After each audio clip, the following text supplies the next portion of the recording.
এবার মহিলাদের পাশাপাশি বেকার ছেলে মেয়েদের ব্যাঙ্ক অ্যাকাউন্টে ঢুকবে 3,000 টাকা করে। হ্যাঁ, এবার কিন্তু যুবসাথী প্রকল্পে আপনারা টাকা পাবেন না, তার পরিবর্তে সম্পূর্ণ নতুন প্রকল্প চালু হবে, যার নাম হচ্ছে যুব শক্তি প্রকল্প। তবে এই যে যুব শক্তি প্রকল্পে 3,000 টাকা করে আপনাদেরকে দেওয়া হবে প্রত্যেক মাসে। এই যে দেখুন, যুব শক্তি ভরসা কার্ড, 3,000 টাকার আর্থিক সহায়তা প্রতি মাসে প্রত্যেক যুবককে।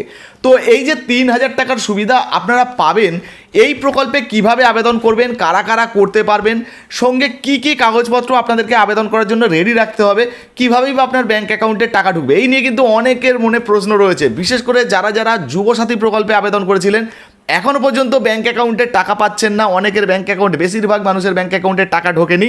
এবার তারা কিন্তু চিন্তা করবেন না, নতুন প্রকল্প চালু হচ্ছে, কবে থেকে চালু হওয়ার সম্ভাবনা রয়েছে সেটাও জানাবো, এবং এই প্রকল্পে কিভাবে আপনি টাকা পাবেন সেটা জানাবো। চলুন এক এক করে আপনাদেরকে বিস্তারিত তথ্য জানিয়ে দিই। তো এবার আপনারা আমার হাতে যে কার্ডটা দেখতে পাচ্ছেন, এই কার্ডটাই কিন্তু যুব শক্তি প্রকল্পের কার্ড। আচ্ছা, দেখতে পাচ্ছেন এখানে যুব শক্তি ভরসা কার্ড, 3,000 টাকার আর্থিক সহায়তা। এর আগেও আপনাদেরকে দেখিয়েছিলাম। এখানে ফর্ম ফিল আপটাও কিন্তু আপনাদেরকে দেখিয়েছিলাম। এই যে দেখতে পাচ্ছেন, ফর্ম সংখ্যা, তারিখ, নাম, মোবাইল নাম্বার, ঠিকানা।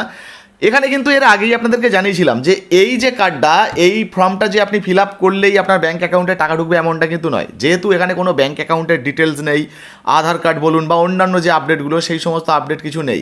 তাহলে এখন আপনাদের মনে প্রশ্ন হতে পারে, তাহলে এই যে যুবশক্তি প্রকল্পের যে টাকাটা, সেটা আমরা কীভাবে পাবো? দেখুন, এর জন্য আপনাকে আবেদন করতে হবে। হ্যাঁ, চিন্তা করবেন না, এবারে কিন্তু বিজেপির তরফ থেকে এই যে যুবশক্তি প্রকল্পের নতুন ফর্ম প্রকাশিত হবে, আর এই ফর্মটা ফিল আপ করেই কিন্তু আপনি এই যে 3,000 টাকার সুবিধা আপনার ব্যাঙ্ক অ্যাকাউন্টে নিতে পারবেন। এখন প্রশ্ন হচ্ছে যে কীভাবে ব্যাঙ্ক অ্যাকাউন্টে টাকা ঢুকবে। আচ্ছা, তার মাঝে একটা ছোট্ট প্রশ্নের উত্তর দিয়ে দিই। অনেকেই কিন্তু জানতে চাইছিলেন, দাদা এই যে যুবশক্তি প্রকল্প, এই যুবশক্তি প্রকল্পে আবেদনের জন্য কোনো বয়সসীমা আছে কিনা? তো আপনাদেরকে জানিয়ে দিই, যারা শিক্ষিত বেকার ছেলেমেয়েরা রয়েছেন, তো এখানে যুবকদের কথা বলা হয়েছে আর কি। তো সম্ভবত 18 থেকে 40 বছরের মধ্যে বয়স হলে আপনারা আবেদন করতে পারবেন। আর শিক্ষাগত যোগ্যতা কত লাগবে, সেই সঙ্গে বয়সটা কত লাগবে, নতুন গাইডলাইন কিন্তু শীঘ্রই আসতে চলেছে। আমাদের কাছেই সর্বপ্রথম আসবে। আপনারা কিন্তু এখনও পর্যন্ত যারা আমাদের ছোট্ট পেজটাকে ফলো করেননি, অবশ্যই ফলো করে পাশে থাকুন। ইউটিউব থেকে দেখছেন, অবশ্যই সাবস্ক্রাইব করে ভিডিওটা শেয়ার করে দেবেন। হ্যাঁ, এইরকম গুরুত্বপূর্ণ আপডেট সবার আগে আপনাদেরকে দেবো। যাই হোক, এবারে আপনাদেরকে জানিয়ে দিই, নতুন গাইডলাইন এলে সেটাও কিন্তু আপনাদেরকে জানিয়ে দেবো।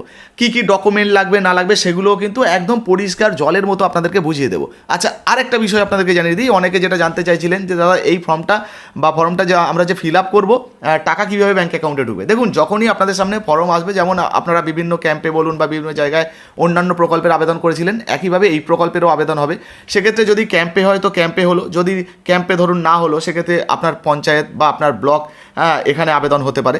কিভাবে আবেদন হবে, কোথায় হবে, সেটাও কিন্তু আপনারা জানতে পারবেন পরবর্তী ভিডিওতে। আমাদের সঙ্গে থাকবেন, আস্তে আস্তে কিন্তু সমস্ত কিছু আপনাদেরকে জানাবো। এবারে দেখুন, যখনই আপনাদের ব্যাঙ্ক অ্যাকাউন্টে টাকা দেওয়ার জন্য ফর্ম ফিল আপ করানো হবে, সেক্ষেত্রে কিন্তু প্রথমেই যে ফর্মটা আপনি পাবেন, সেই ফর্মে আপনার নাম, আপনার বাবার নাম, মায়ের নাম, ঠিকানা, আপনার মোবাইল নাম্বার, ধরুন আপনার আধার কার্ডের সঙ্গে লিঙ্ক রয়েছে, ব্যাঙ্ক অ্যাকাউন্টের সঙ্গে যে লিঙ্ক রয়েছে, যে মোবাইল নাম্বার, সেইগুলো কিন্তু চাওয়া হবে। এই সমস্ত ডিটেলস আপনাকে দিতে হবে। বাকি আপনার যাবতীয় শিক্ষাগত যোগ্যতার ডকুমেন্ট যেগুলো প্রয়োজন আর কি, সেগুলো আমরা পরবর্তীতে আস্তে আস্তে জানাবো, সেই সমস্তগুলো লাগবে। এখন ডকুমেন্ট আপনারা আগে থেকে কী কী রেডি করে রাখবেন, এই নিয়ে একটা প্রশ্ন অনেকের মনেই রয়েছে। তো সেক্ষেত্রে জানিয়ে দিই, আপনারা অবশ্যই কিন্তু পাসপোর্ট সাইজের ছবি লাগবে, হয়তো 1 কপি, কিন্তু আপনারা 2 কপি রেডি করে রাখবেন। সঙ্গে আপনার আধার কার্ডের জেরক্স, আপনার ভোটার কার্ডের জেরক্স, যদি অবশ্যই তো আপনার 18 বছরের উপরে বয়স হয়ে যাবে, তাহলেই তো আপনি আবেদন করতে পারবেন।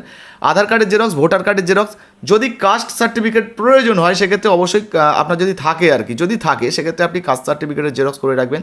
ব্যাঙ্ক অ্যাকাউন্টের জেরক্স, যে ব্যাঙ্কে আপনার টাকা ঢুকবে সেই ব্যাঙ্ক অ্যাকাউন্টের জেরক্স কিন্তু আপনি অবশ্যই করে রাখবেন। এগুলো আগে থেকে করে রাখলে কী হবে, যখন ফর্মটা ফিল আপ হবে, তখন কিন্তু আপনি খুব সহজেই ঝটপট ফর্মটা ফিল আপ করে ডকুমেন্টগুলো অ্যাটাচ করে কিন্তু জমা করতে পারবেন। ঠিক আছে। আচ্ছা, সঙ্গে আপনাদেরকে জানিয়ে দিই, আপনার অন্যান্য যে শিক্ষাগত যোগ্যতার কাগজপত্রগুলো রয়েছে, সেগুলোও কিন্তু অবশ্যই আপনারা রেডি করে রাখবেন। আর যখনই আপনার ফর্মটা ফিল আপ হয়ে যাবে, ডকুমেন্টগুলো দিয়ে আপনারা জমা করবেন, তো সেক্ষেত্রে আপনাদেরগুলো পরবর্তীতে ভেরিফিকেশান হবে। তারপর ভেরিফিকেশানে যদি আপনারটা অ্যাপ্রুভ হয়, তাহলে আপনারও ব্যাঙ্ক অ্যাকাউন্টে কিন্তু প্রত্যেক মাসে এই যে যুবশক্তি প্রকল্পের 3,000 টাকা, সেই 3,000 টাকা করে কিন্তু ঢোকা শুরু হয়ে যাবে।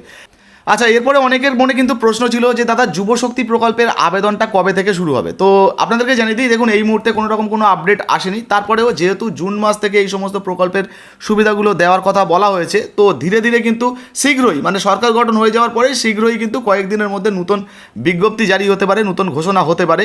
ফলে মোটামুটি মাসের শেষের দিকে ধরে রাখুন, আবার নতুন আপডেট এলে আপনাদেরকে জানাবো। এই মুহূর্তে যেহেতু এখনও পর্যন্ত কোনো রকম কোনো আপডেট আসেনি আমাদের কাছে, শীঘ্রই চলে আসবে, তো এলে কিন্তু সেটাও আপনাদেরকে জানাবো। যাই হোক, এই মুহূর্তে এই ভিডিওটা আপনি কোন জেলা থেকে দেখছেন বা যুব শক্তি প্রকল্পে আপনি আবেদন করে 3,000 টাকার সুবিধা পেতে চান কিনা অবশ্যই লিখে জানাবেন, আপনার জেলার নাম লিখে জানাবেন। আর হ্যাঁ, ভিডিওটা কিন্তু শেয়ার করতে ভুলবেন না, একটা লাইক দিয়ে অবশ্যই শেয়ার করবেন, আমাদের পেজটা ফলো করতে ভুলবেন না বন্ধুরা। ধন্যবাদ।